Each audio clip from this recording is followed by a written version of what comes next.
Welcome to Lines and Logic, where we break down core sports betting concepts that help you craft an edge. I'm Sigma Squirrel, and today we're breaking down how sportsbooks actually set their odds.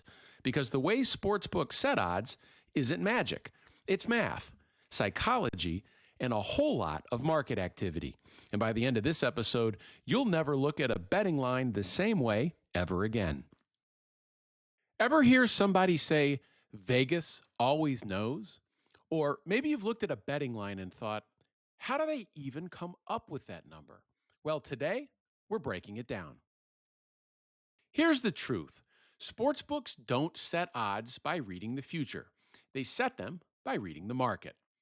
Odds are prices, and these prices are set in markets just like the prices for stocks or crypto. And these prices move for some of the same reasons. Buyers and sellers reacting to new information, statistical models, or just plain gut instinct. So when you open up your sportsbook app and see a point spread set for an upcoming game, that number isn't just what Vegas thinks will happen. It's what the market has shaped it to be through a process called price discovery. Let's unpack how that process works. Let's take a look at a hypothetical NFL point spread.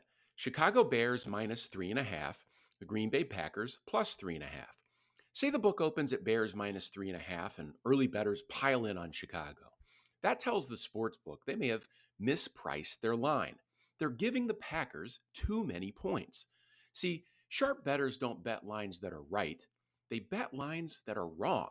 So if the money's flowing in on Bears minus 3.5, the book might move the line to minus 4.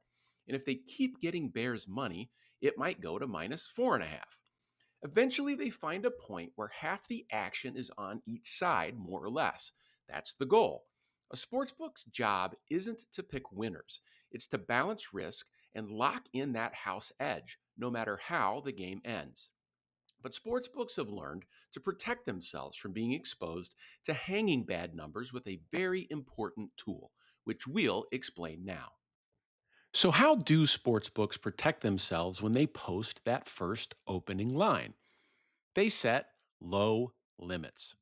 On an NFL spread, a sharp book might only take $1,000 when they first post the line. That's because early bets give them the most signal. As more action comes in and they start seeing where sharp bettors land, they adjust, they refine, they raise the limits. By game day, you might see $50,000 or more allowed on a single side because the line has been hammered into shape by 6 days of information. At that point, you're betting into a number that's been tested by the sharpest minds in the biggest bankrolls in the world. Now let's put this all together. Now, we break down these concepts every week on Lines and Logic. Hit that subscribe button if you're serious about sharpening your edge, and let's keep building your advantage. Now it's time for a walkthrough of these concepts in action. In a moment, I'll take you through it step by step. But before we move forward, you need to understand the core idea behind how odds are shaped.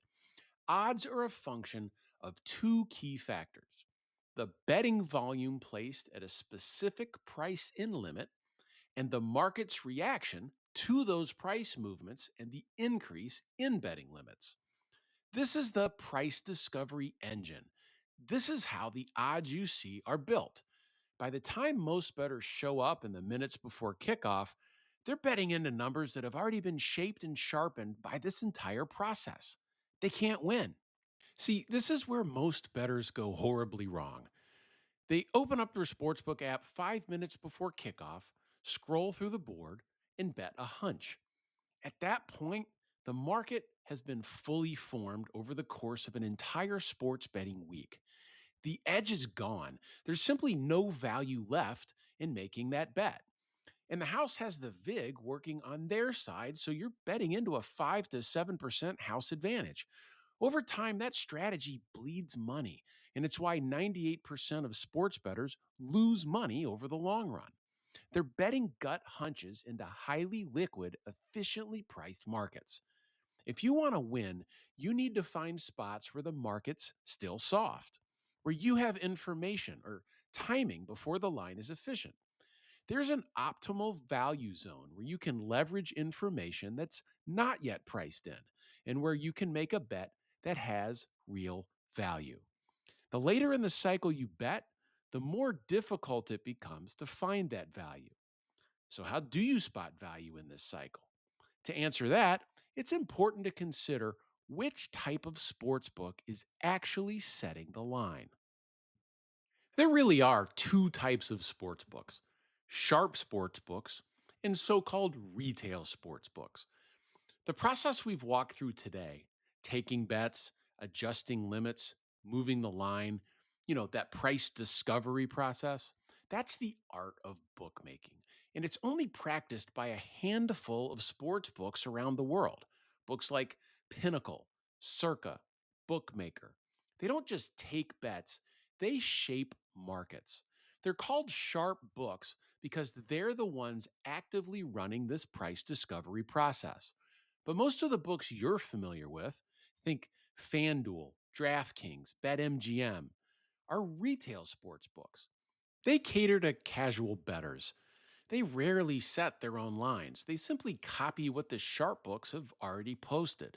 And this setup creates opportunity for you, the bettor. When sharp books move a line and retail books lag behind, there's a window of time where you can find mispriced bets, moments where you can exploit inefficiencies in the retail markets before they catch up. And that's where this conversation is going in a future episode. And that's it for this episode of Lines and Logic. Smash that like button, drop a comment if you've got questions, and be sure to subscribe so you catch our next episode. And check out our other videos in this series to keep building your knowledge. We'll catch you next time.